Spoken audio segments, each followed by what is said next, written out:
It's been said that every Czech is deep down a musician, and there's certainly a long tradition of composers and musicians and musical performers in this country. But a lot of Czechs are artists in other mediums as well, including what we might just call art, painting, sculpture, installations, and so on.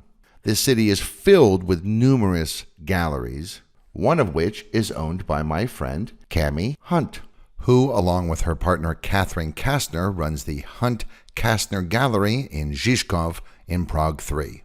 Thanks for talking to me today, Camille. Hi, Derek. Pleasure to be here. Thank you, and thank you everybody out there for listening to this episode of Prague Times.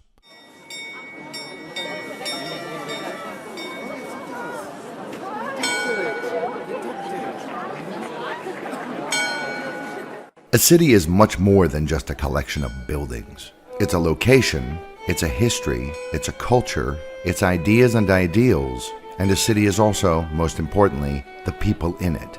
This is Prague Times, the podcast that takes a look at the city of Prague in the Czech Republic. With more than 1,000 years of history, there's a lot to talk about. We'll talk about the past of Prague, but we'll also talk about the city as it is today, future plans for the city, and much more. It's Prague then, Prague now, and Prague later. And this is Prague Times.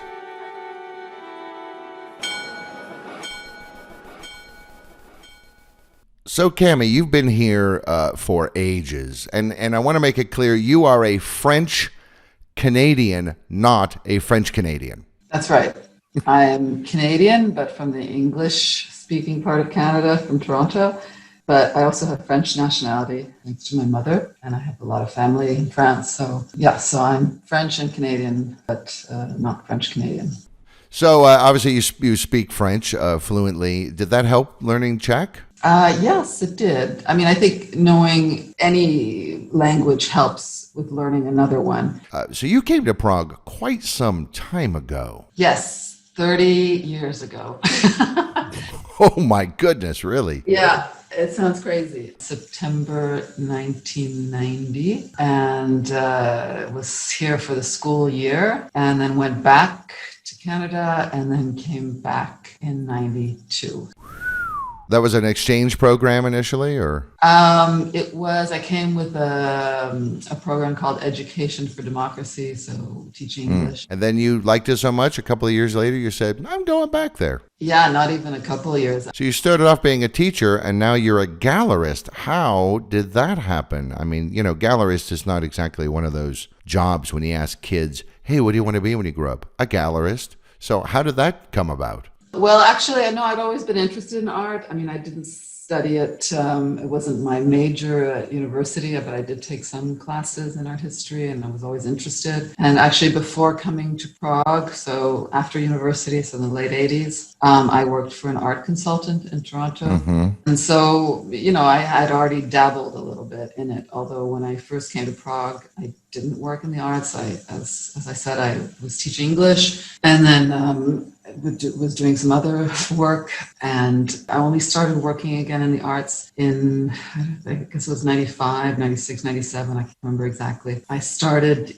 being like a gallerist without a gallery, so like a dealer, more like, meeting artists. I was always, as I say, I was always interested in art, so I was looking around, and it was kind of hard to find because there weren't many galleries at the time. Mm-hmm. So I contacted artists directly, and then started introducing them to potential collectors, and or taking collectors to their studios, and started selling a little bit like this, and that made me think that this isn't the best way of doing that kind of thing. Presenting the art, it would be important to have a space where I could present the art properly. Right. It's obviously a very different thing to see a picture of a painting or a work of art and to actually stand in front of it and then decide, maybe I do want to buy that. It's very difficult to commit to an artwork just from an image. So you really need to experience it live. Your main focus is on up and coming, often young Czech artists, which obviously makes sense because here we are in the Czech Republic. Yes, it's good when you start a gallery to also start with young artists. I mean, you're sort of growing together,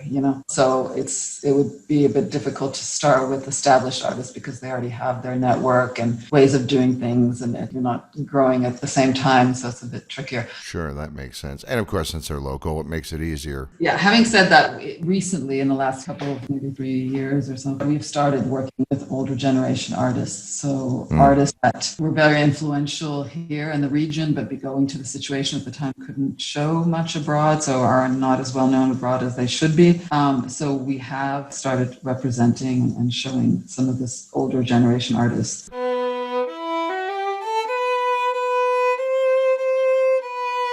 So I think when most people think art, they think first paintings, and then they think probably sculptures, and then maybe they do other things. But a lot of the work in your gallery and that you represent is more modern type stuff. Right. I mean, we show all media, so painting, photography, but also installation work. An artist that has an installation, but it's made up of photographs or paintings or sculptures. Or balloons. Yeah, or balloons, yeah.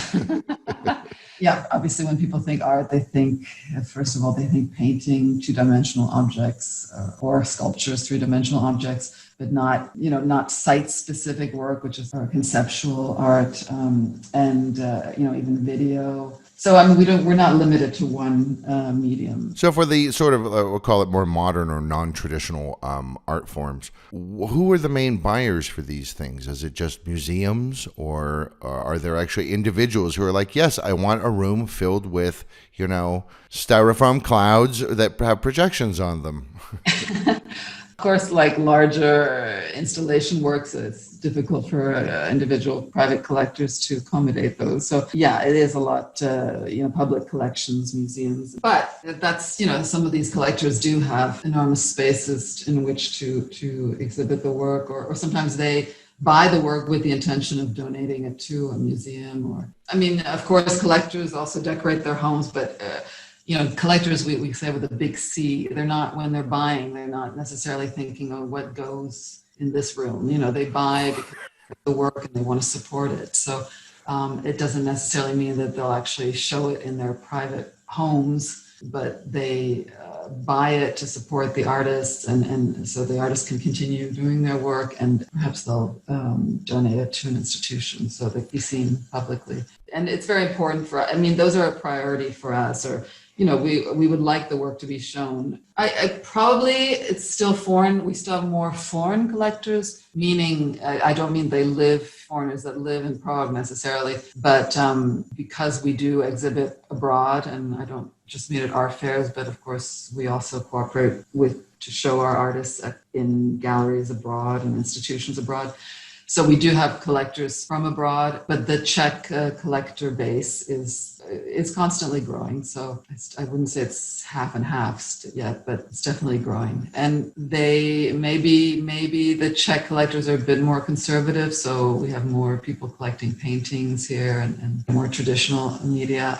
But that's changing as well. So that's good I think it's good for the Czech artists that they're getting their stuff exhibited abroad and purchased abroad, because it just gives them a wider audience for what they're trying to say. Yes, of course. Yeah. So that's our work, so the artists are busy working in their studio, and we do that. That's the job. Just description is to promote their art, locally, but very importantly also further afield. So it's almost like you're not just, hey, I have a space and I stick up art and take a cut of the proceeds. You're almost like an agent for these artists. Yeah, exactly. I think a lot of people think, galleries. So it's from the outside, they think, okay, there's a space, and they put up, exactly as you say, they put up, an exhibition, and then we wait for people to walk through the doors and buy stuff. No. So there is that aspect to it, that we have an actual physical space here, and that we have exhibitions, and we have, the doors are open to visitors, but also we're constantly working to show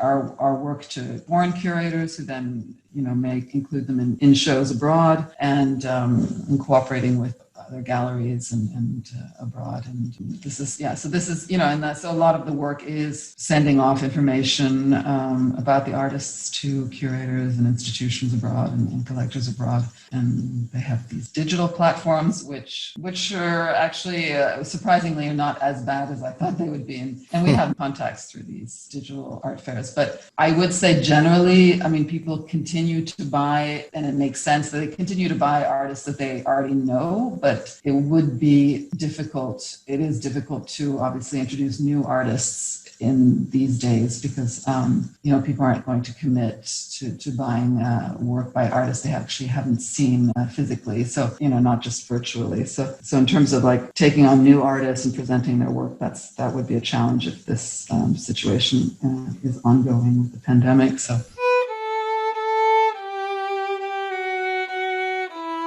I know there's this tradition very often for the opening of an exhibition to have this kind of throw open the doors. Hey, people come, there's wine, meet the artist, called a vernissage in Czech, which I'm guessing is a French word that the Czechs just stole. Yeah, it's a French word. So it's like the layer of varnish you put on the painting at the end, so it's still wet. So it's the... Oh, is that what it means? So it means varnish. This is the varnishing. So you're varnishing the potential customers with wine. Right. So that's normally, yes, we have an opening and wine is served and fun is had. Now, apart from those days, because I know a lot of people who have this idea that if you're not a serious buyer or collector, that you're not welcome in an art gallery apart from, say, the opening, the vernissage.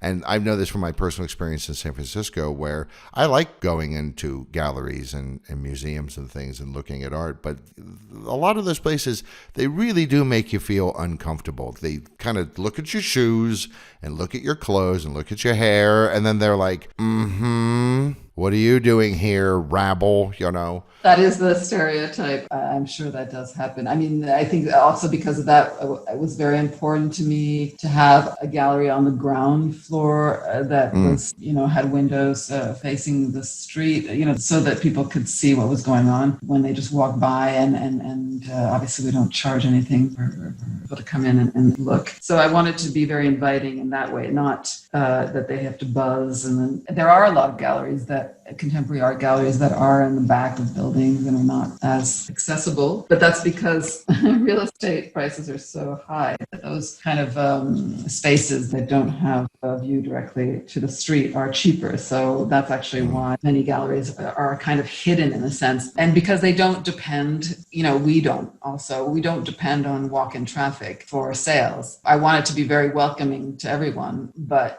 the reality is that we don't depend on walk-in traffic. So we don't have to have a shop front, really, because people are interested in buying art. They, will find us and we will find each other. It doesn't have to be by chance that they happen upon us. So it's more a question of, being part of the neighborhood. And it's nice that everybody can see through the windows and look at the exhibition and obviously and come in. Hopefully that is more inviting to them, that the door is right there on the street. Obviously, social media is a big deal these days. And what's your policy on people coming in, taking a picture, tossing it up on Instagram? Oh, yeah, we love that. Yeah, sure. Of course, we encourage that. We'd happy to have people take pictures in the gallery and post about it. Yeah, so we do have obviously a social media presence and we're happy for people to take pictures and, slap that onto social media for sure.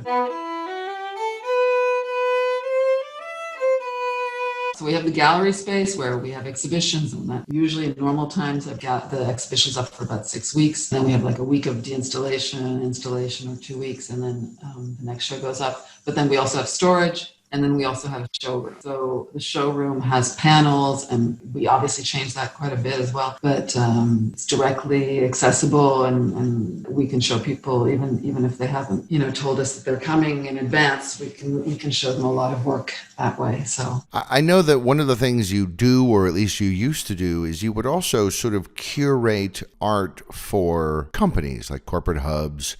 corporate campuses and things like this, where you would go in and sort of lend them or lease them art. Right. I mean, this is something I did before opening the gallery, so it's a separate activity. It doesn't involve the artists that we show at the gallery. I mean, of course, with the companies, I would only put art that I thought was good, but it is limited to paintings, because obviously if you're only renting the art, we're not going to have it framed properly and everything. So the paintings can just be put directly on the walls. They don't need to be framed, the contemporary paintings. So right, it doesn't take 12 hours to set up a painting either, like it might for some, room-sized installation. Right, of course. And the companies, they're interested in having flat works on the walls in the conference rooms and stuff. So it was limited to painting, and usually it's abstract work, because obviously the companies are quite conservative, and sometimes it is often very interesting abstract work. So probably not a series of graphic nudes. Right, exactly. You get my meaning. So that was a separate thing I did. And, but we did get some collectors from that activity, actually.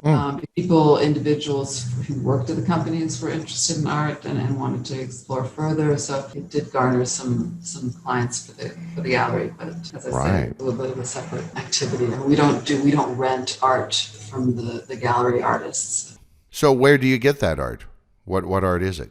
It's Czech artists, but as stated earlier, I've been here forever, so I do know a lot of the artists here. So, and it's not just limited to the artists that we rep at the gallery or show at the gallery. That's just direct contact with the artists. I mean, some of them might be with other galleries, and so I make arrangements in that respect. With the gallery, so basically we have a stable of artists that we represent, meaning that we show them, but at the gallery we have regular exhibitions, maybe once every few years, of their work. But their programming, like our exhibition program, isn't limited to those artists that we represent. So we have one-off shows of some maybe foreign artists or even some local artists that, we think are doing interesting work and we want to think about maybe representing eventually.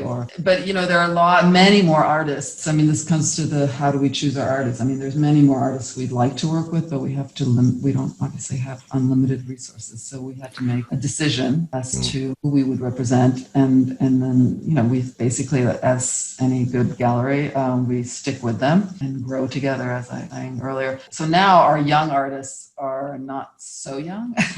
I mean, we have added on a few artists. So I guess our youngest artist is she's 30 now. And our oldest artist is like mid-50s of the contemporary artists. And as I said, we've also started working with older artists that are no longer alive. Have you ever had to give an artist the boot? We stopped working with one artist. We came to that decision together because, yes, you have to, I mean, they are exclusive to us in the sense that they cannot sell through their studio, obviously, directly or through another. It doesn't mean that we're their only gallerist, but we are their only gallerist here in the Czech Republic. Ideally, you want your artist to have representation by a few galleries like across the world. So, maybe 2 in Europe, 1 in the US, maybe, and 1 in Asia would be ideal. They can't have another Czech gallery representing them. So you mentioned art fairs, big international art fairs, and sort of showcase certain artists' work. There's Art Basel in Basel, and then there's Art Basel Miami Beach, and there's Art Basel Hong Kong. So it's the same parent company, whatever. But there are a lot of art fairs, as I always say. It's kind of like film festivals. There's Frieze in London and New York. There's FIAC in Paris. There's Arco in Spain. And in normal times, we do 3, 4. I think the most we've done in a year is 5 fairs. But I'd say probably on average 3. And we usually do more the European fairs. So in Basel and then in London, Paris, it depends on the year. And, we have done some fairs in New York and in Miami, and we did once in Hong Kong, but they're quite an undertaking. I mean, obviously in private collectors, but we, museum committees also come, and curators. So it's a lot of, obviously we want to sell, but it's also presenting the work to other artists to curators, to museums. I mean, but they are very expensive. So even if we just break even, it's a success, because they have consequences down the road too. So obviously, sometimes we've shown a big installation at an art fair and it was bought by people who had seen it at the fair, but years later. So it's the long game. You're not flipping burgers here. This is a whole different kind of a business model. Do you find sometimes you're sort of teaching people about, like, the old thing of like, well, they call that art, it's just a big metal ball. And yet the artist started with literally nothing. So for them to take all that time and effort and money to create that big metal ball, there must be something behind it. Do you find sometimes that you have to sort of educate people in what modern art is? I think a lot of people think art has to be aesthetic or, pleasing to the eye and very skilled in the making. And of course, there's merits to that, and I always say, the work can be great just because it's absolutely beautiful. There doesn't have to be more, but it can also be really great and it's not particularly skilled, in the making. I mean, it's not hard to put together. The fact that it's presented, what it's trying to say is very interesting. So it has value in that sense. I don't get it sometimes, certain works, it stumps me too, but I think that's good. I mean, I don't expect to understand everything or to like everything. Even, with our artists, I obviously think they're all great, but some work to me is stronger than others, and that's just normal. So we kind of think of it, having a gallery as a way of giving artists also a way of, working out their ideas. So sometimes it's more successful than others, or, obviously it's subjective. So it doesn't mean because I don't respond so much to one thing that, somebody else might find it extraordinary. So I kind of think of the work also of what we do is you're promoting the artist, but also, to get to the good stuff, you have to trial and error too. And you have to, they have to have the room, the time, the resources to do that, Right. So it's everything that comes out of their head and their hands is stupendous, but you have to give them, that's, when you were saying about collectors, why would they, or some people might ask, why would they buy a video or something ephemeral? Why would they pay for that? They're doing it not to have the object necessarily, but to give the artist who they think is thinking in an interesting way, is doing interesting things, the means to continue doing that. So it's, collecting is not just about having things. It's also helping artists to continue in their work. It's the privatization of patronage, basically. Because I think that's what a lot of people think. A lot of people think a collector buys a piece of art because they think it will eventually increase in value. And Well, of course, there's that aspect to it too. There's like the investment of collecting, of course. I mean, ideally, it's an investment and they also really appreciate the work, love the work. Often I say you shouldn't actually buy the work that you immediately love, because usually it's something that you already kind of know or understand. Like, I'm sure, like when you listen to music, you kind of get a smile on your face when you hear something that's kind of familiar, but that's often the stuff that you kind of get bored with. And so, you want to live with artwork that kind of is opening up something new in you, or, you're seeing something else and it doesn't just respond to something that you already have in your head. When we, for example, meet somebody, they come to the gallery or we see them at an art fair or whatever, they might see some of the work we're showing and say, oh, that's interesting, but they don't necessarily buy right away. They start to look more at the artist. We show them other work, we take them to the studio, we, have conversations with them, and then they choose something, not necessarily the work that they first responded to,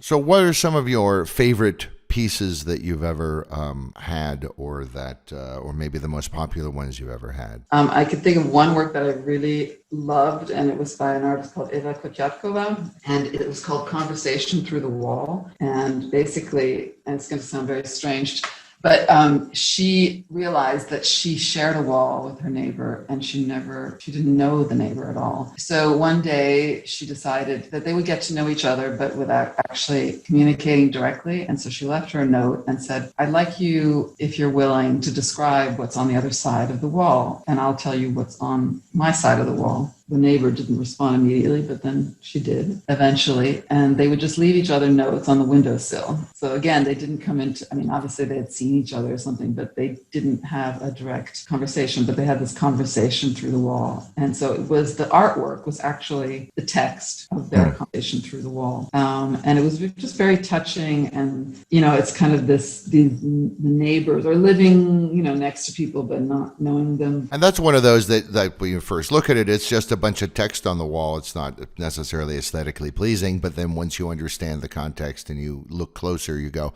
oh, this is actually a super interesting thing. Yeah. And in a sense, just how you can almost reveal more, when you're not face to face with somebody. It's this, you might be more open in a sense, or it just revealed a whole bunch of different things about communication and how we can do it in different ways. And she does that a lot in her artwork. Her artwork isn't always, actually she does a lot of large installation work, and she does collages and sculptural works, but videos, but a lot of her works deals with problem of communication. One of the aspect is problems communicating. And so this was a really nice piece. And I mentioned it here just because it is so not what people think of when they think visual arts and stuff. So this text-based art, and so it's text, but obviously it conjures images. I think a lot of people would say, and then were there pictures of what was really on the other side of the wall? No. A lot of people ask us, what is Czech art like? And my answer is always, there's nothing specific to young Czech artists' work that would make it specifically Czech. And, they're not working in a vacuum. I would say there was a little bit of something about the artists from this region. They would comment a lot about civil society and, early on. And I think that example of that artwork I was saying by Eva Koťáčková, this conversation through the wall, is kind of maybe is in that mold of, connections between people because of the history, obviously, that there was this sort of suspicion between people and this lack of civil society. So there were artists that were commenting on that about, social relations. And so there was a lot of that in contemporary art. There was a group of artists here called Ladvi, and they would do basically improve areas of the city, Ladvi, where they're from. So in Prague 8, there'd be a bike rack that was just sort of, rusting or whatever, and they would just go and fix it up, or a garden, they would just go and fix it up. So these were their little art project, which was actually improving the common space, which obviously under communism, people were just taking care of their own little space and were not interested in the communal space, which was, people were kind of sick of the community as opposed to the individual. So there was kind of a reaction against, taking care of the communal space, and the artists that were coming up in the 90s and were trying to, revalue that again. So, it's a small sort of theme that I could say that maybe was particular to this region because of their history. But on the whole, I wouldn't say there's like a Czech, approach to contemporary art.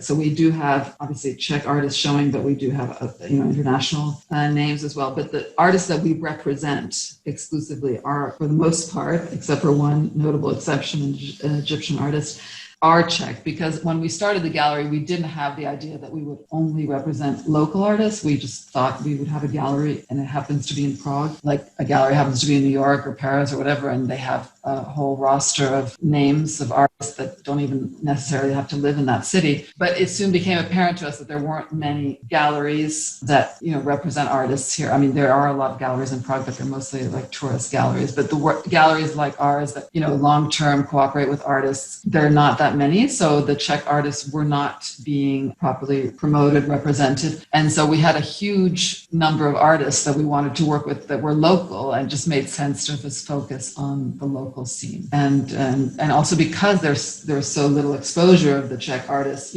curators, and they were interested in the gallery, but they were interested in seeing our Czech artists. So when we were trying to show them artists from other countries, they weren't that interested in coming to our gallery for artists from other countries. They were very interested that we were doing this kind of work here and for the local scene. So it just made sense to focus on representing local artists.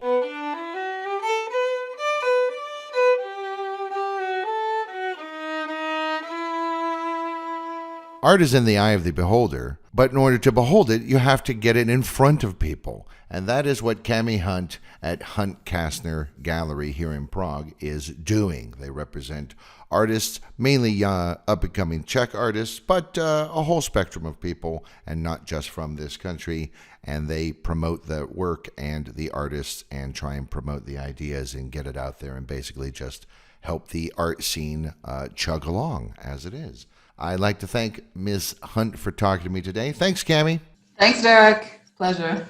Please don't forget to check the episode note for links to some of the things we talked about here today. Once again, I'd like to thank Camille for talking to me today, and I'd like to thank all of you for listening. Thank you for listening to this episode of Prague Times. If you liked this episode, be sure to like it or share it and tell your friends. Check us out on all of our social media platforms for extra goodies as well. Until next time, this has been Prague Times.